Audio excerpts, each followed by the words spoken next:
New Jersey Congressman Jeff Van Drew. He serves on the House Transportation and Infrastructure Committee.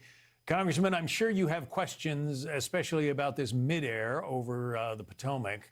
What are they?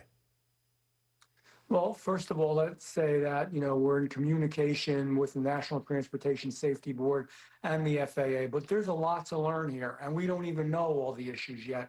But we know that there seems to be some type of a technical discrepancy in altitude between what was seen at the control tower and what was seen in the plane. We want to know why. John, let me tell you something.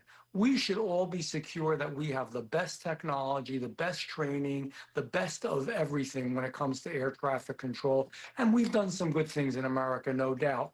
But I've had the opportunity to actually tour air traffic control in different areas and found that something that's going to be quite interesting to people and actually quite shocking, that some of these control towers were using floppy disks, still may be using floppy disks that go back to the 1980s. They'd have to buy them in bulk because they couldn't even get them from local vendors. Why are we doing that? We're spending money on DEI officers. We're spending money on sensitivity training. We're spending money on everything but the things we should. Let me tell you, if you've got a system that works well technically, it is good for every race, color, and creed and sexual orientation of people. We all want to be safe. We all want the best technology. We all want the best people. That's what we need to aim for. President Trump has suggested the DEI hiring had a role to play in this crash.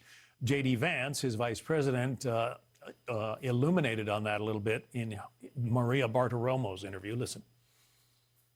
So the president's been very clear about this. This is not saying that the person who is at the controls is a DEI hire, but let's just say, first of all, we should investigate everything. But let's just say the person at the controls didn't have enough staffing around him or her because we were turning people away because of DEI reasons. There is a very direct connection between the policies of the last administration and short-staffed air traffic controllers. That has to stop.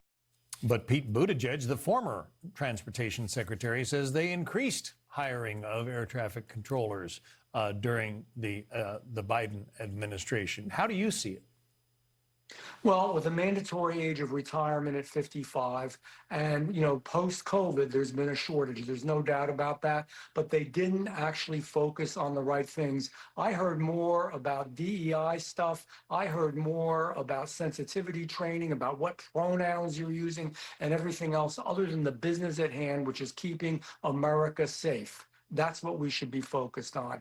And, it spreads everywhere. Even if you look at the issue of drones, which also falls under transportation on the aviation subcommittee, which I sit on that as well, we are 10 full years behind China, who is actually dealing with Iran. And Iran has bought more drones from China again and has 3 large drone ships. Some of those drones are lethal. So, we really need to get on the stick and focus on America. John, it's not only in this. It's whether it's education, whether it's the military, whether it is air traffic control. All the essential things that America should be doing, needs to be doing, we need to do better. America is the best. America always leads the way. We're the first. And this is not what's been done over the last 4 years. And we're going to change that now. And we're going to get on the stick and we're going to do things the right way. New Jersey Republican Congressman Jeff Van Drew. Congressman, thank you. Thank you. The Trump administration is reportedly calling for elections in Ukraine if a peace deal with Russia